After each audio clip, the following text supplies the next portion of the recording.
topic today is how to beat the January blues with a whole food plant-based diet. And usually, not today, it's dark outside in January and it's cold and it's miserable and your friends seem to have disappeared and you're feeling fat and you're feeling fatigued and you might be starting to feel a little depressed. And did you know that healthy food as well as bad food can have a powerful effect on your moods? Sure. And also 16 million people in North America suffer from serious depression. That's just not a light depression, it's a serious depression. 16 million people in North America. Oh my God. Depression is not just sadness, it is characterized by weeks of symptoms such as low or sad mood, diminished interest in activities that used to be pleasurable, weight gain or loss, fatigue, inappropriate guilt, difficulty concentrating, and recurrent thoughts of death. That's serious stuff. Oh yeah. My goodness. You know, the whole thing with happiness, I keep thinking of that happiness song. Happiness, da da da da da. Anyway, I don't know why I said that, it just came to my head. But, you know, eating a healthy diet, you have a better chance of feeling happier. So if you're happier, you're more resilient to infection. You can handle more stress. Yeah. It's kind of like you become Teflon person. Everything slides off you. Right. Happier people don't get sick as often as unhappy people. There was a TED Talk recently where the woman said what was the #1 factor in people living longer, and it wasn't so much exercise and so on or maintaining a healthy weight. It was your social world, your connections. Yeah. So that's huge. Yeah. But when we're talking about foods, the common foods that we talk about are leafy greens, fruits and vegetables, nuts and seeds, whole food carbohydrates like potatoes, rice and beans and lentils, and even tomatoes positively affects your brain chemistry and keeps depression away. Yeah. So people who eat tomatoes, and I'm thinking of all my happy Italian relatives, ciao, tutti, belli, belli. Anyway, all those tomatoes, they reduce their risk of depression by about 50%. Isn't that huge? Yeah, it is. 50%. And that's compared with those who eat tomatoes maybe once a week, you know, or the little English thing of having a slice or two of tomato at the side of your plate. Right. Not going to cut it. Yeah. No. I always have a big, lovely big chunk of tomato at my lunch every day. Salt and pepper, delicious. Yes, Just delicious. delicious. Oh.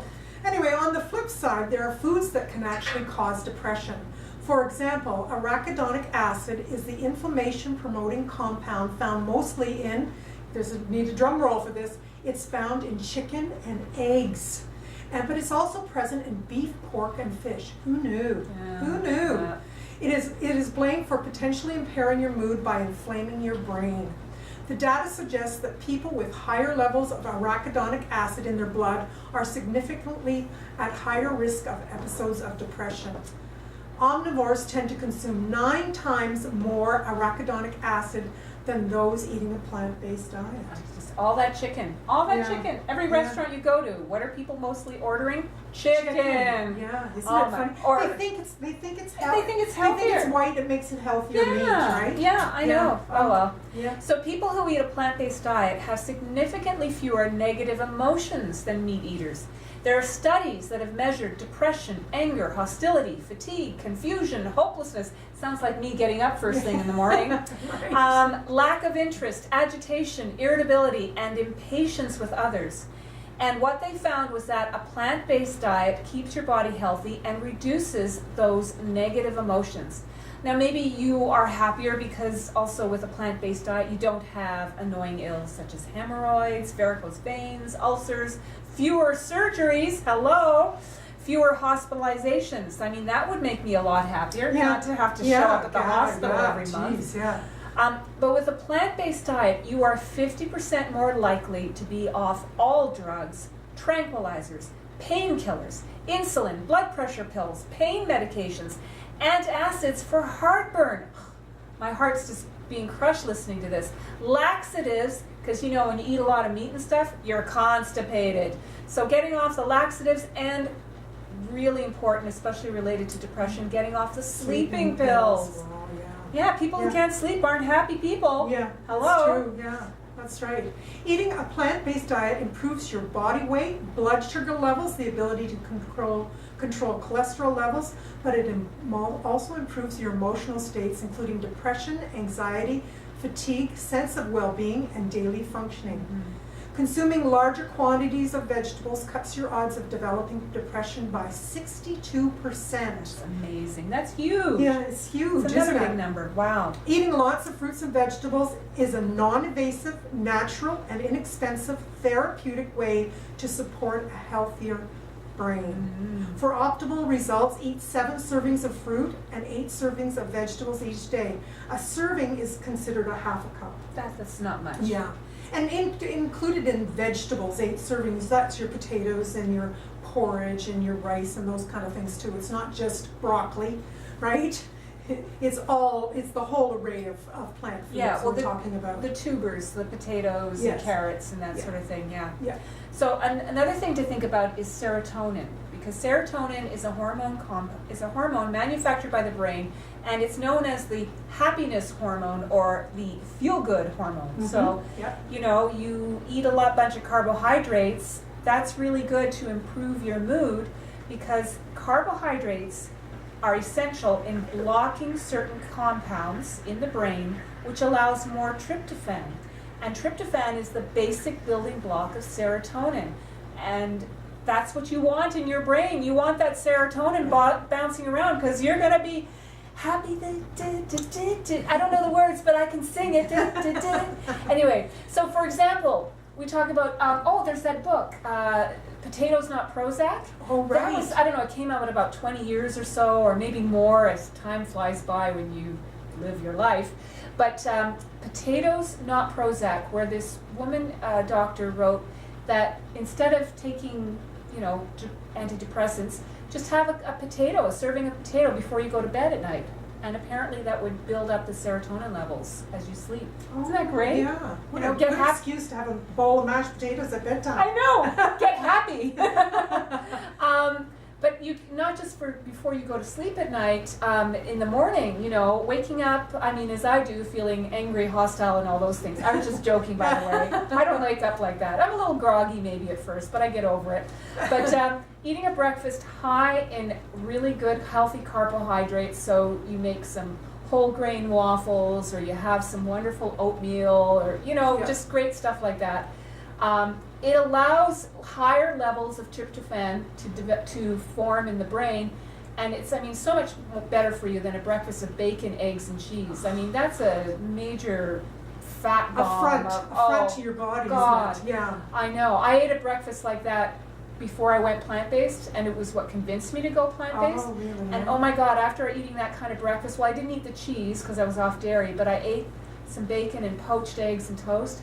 I came out of that restaurant feeling like I was just run over by a Mack truck, so trust me, not good. Yeah. So the consumption, I will conclude here, the consumption of carbohydrates has been shown to improve depression, tension, anger, confusion, sadness, fatigue, alertness, and improve calmness, like increase calmness and alertness.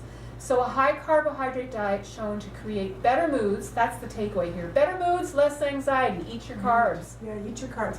Exercise works just as well as drugs at managing and bringing depression under control. And if you're feeling depressed, go for a walk. Yes. Yeah, what a thought, eh? Just go for a walk. Even a single workout has the ability to elevate your mood. Physical activity is associated with decreased symptoms of depression. People who exercise regularly have a 25% decrease in their risk of major depression.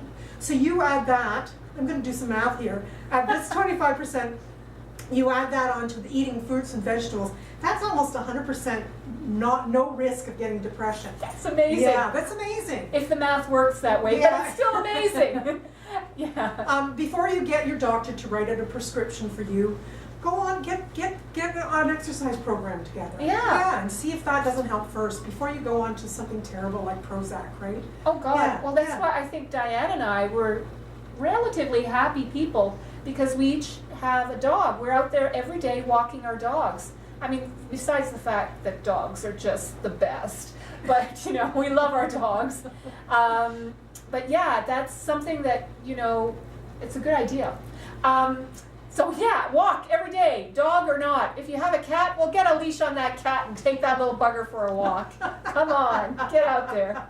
Obviously, you've never lived with a cat. Oh, I They have. don't walk. No. They just don't walk. No, they will not. You'll end up carrying the cat. That might be better exercise Yes, for it's you. better You have to lift the exercise. cat and walk, especially if you've got one of those big fat cats. Okay, we digress here. We also wanted to talk about folate, which is a B vitamin, and it's concentrated in beans and greens and nuts. Beans and greens and nuts. Beans, anyway. If it is missing in your diet, you could be at risk of severe depression. So folate supplements do not work directly on depression. It must come from natural food sources, because when you get like especially leafy greens like spinach and arugula and so on, like those really dark leafy greens, they're so high in folate, and it's in the natural form that your body is equipped to absorb. A lot of these supplements are not that kind of folate, and you actually could be doing terrible harm. That's right. People who Yeah. have methylation problems, they should not be taking B12 unless it's a special type of methylated You mean supplement. folate, not B12. Sorry, folate. Yeah. Did I say no? Yeah. B12 is methylated as well, but yeah, they shouldn't be taking Yeah. folate unless it's in that Yeah. form. But did you know? This is something you shared with me, that one of the highest sources of folate is Brazil nuts. Ay, ay, ay! Brazil! And didn't you say something else about Yeah, Brazil I did. nuts? I said that I think I read it in Michael Greger's book, that if you eat just 3 a month, that's enough to last you that's all you need for the whole month. So 3 Brazil nuts. Well, I Like, talk know. about compact little, it's I just as know. good as a pill, even better than a pill. You only have to take it once a month, right? Sorry, I was just thinking about the pill. Anyway. Okay, so everything that we've talked about today has come from Dr. Michael Greger's book, How Not to Die. And if you want to read about nutritional facts, read that book. It's fantastic. Yeah. Anyways, in summary, before you get depressed, eat more fruits and vegetables, nuts and carbohydrates. Reduce your meat intake, especially chicken and eggs. Walk for half an hour a day. Yeah. And if you do these things, you are going to feel better right away from the exercise. Usually within 2 weeks, you will feel much better. You'll start to feel emotionally strong and stable from the dietary changes that we've talked about today. Okay, so what is your main takeaway today? Oh, well, I mean, it's important to realize how, especially leafy greens, and the carbohydrates, so eating potatoes and whole grains like rice, brown rice, and quinoa. I think that's a big takeaway to help for So sufferers eat of plants. depression. Eat plants, and Yeah. you feel better. You Yeah. won't get depressed. Yeah. And the takeaway for me is I had no idea that meat and meat products, especially chicken and eggs, cause depression, that they cause your brain to swell. Inflammation of the brain causes depression, and it's caused by eating chicken and eggs. Can you imagine though? Like, who knew? Who knew? I didn't know that. So, I don't know how you would help people, but if you're with someone who regularly orders chicken in the restaurant, you might share and say, well, if you don't want your brain to swell, Don't eat. maybe you should get those chickpeas. Forget the chicken and go for the chickpeas. Chickpeas, please. I don't know. Anyway, that's it for today. Happy January, and we'll see you next time. Bye for now. Bye.